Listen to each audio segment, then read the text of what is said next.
Hey, everybody. Welcome to the dojo. It's Coach Natasha here.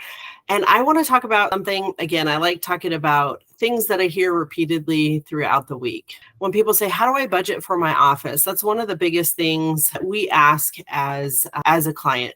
Do you have a budget set up for the office? Do you know what the bare minimum is? Your overhead, your threshold, what are your expenses? So we refer to that as the BAM, known as a bare ass minimum. What is it? What's the bare ass minimum that you need to generate in revenue to cover everything? People are like, well, how do I know? What do I need? And you put in your home expenses. If you're the owner of the practice and you're the main breadwinner of your family and you have a responsibility to run your household, your place of work is what generates your home bare ass minimum. So we want to make sure to include that in there. Everything that you spend money on has to be incorporated into the BAM.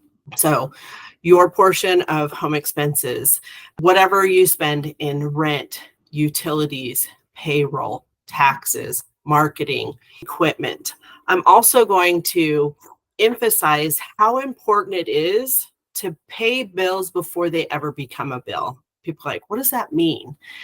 We pay bills to a future thing. So if we know that we're going to hire more people in the future, we start paying bills towards that salary. So we're setting aside that money and paying it every single time we do payroll into some type of escrow account for future payrolls. If you know that you need to expand or build out your practice, start paying a bill towards what that build out would be. If you want to buy new equipment, or you're going to have to buy new computers because every so many years those computers slow down and they just don't work and it gets expensive to buy those. So you want to pay a bill for a future thing, a person, a build out. If you do that, then you don't get stuck like most people going, I wasn't expecting this payment and now I had to wipe out my whole savings. So our BAM, our bare ass minimum, is there to say, what do we need to make each week? And then you break that down into the service lines that you have, the services that you offer, and saying, how much of this service can I produce in an hour, in a shift, in the day, in the week, in the month? And you start running out your numbers that way. That's how people can start being predictable in each department of your organization, whether it's the front desk or somebody who's running the weight loss department, your case managers, chiropractic, rehab. So this is an exercise that we do with many of the teams when we go and visit offices. We do on-site trainings where we look at what is the BAM, what are any additional expenses that you might be projecting into the future, and then saying, okay, how do we actually get this into production?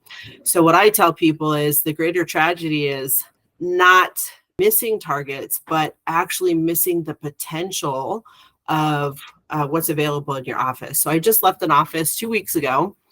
They're doing really well. And most people would say a practice that's doing over $1 million is doing great. This is fantastic. But it is a tragedy when this office can be producing, when we look at what is the full capacity, is a $4.4 million practice, and you're collecting one, you're losing that potential of over $3 million. So it's a good exercise to figure out what's your budget or the BAM.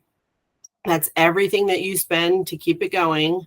And then you can start doing some fun things from there. You hit the BAM, and then there's a profit margin there. Then you can have some fun with that, with bonuses or profit share or other things. It's endless. And you can start putting some of that into personal savings and your retirement. Some things that are quite often forgotten. So that's a little story about the BAM, the bare ass minimum. Work that out, have all of your expenses worked into that, and then push your office into production to meet and exceed that. But don't forget to include future bills that you'll pay. Have that money already set aside. It's really nice when you say, hey, I want to do the build out. It costs $40,000 and you have $40,000 in your account. because you paid that bill ahead of time. So sometimes we pay phantom bills to make sure that the money is there instead of just putting it into savings. If you don't command it to go somewhere, the universe says, oh, there's extra money. Let's just take it out by some other crisis or something like that. So always plan and prepare. Work each week with your team, how you're going to generate exactly what you need to hit the BAM and go above that. So hopefully that's helpful. We'll see you next time.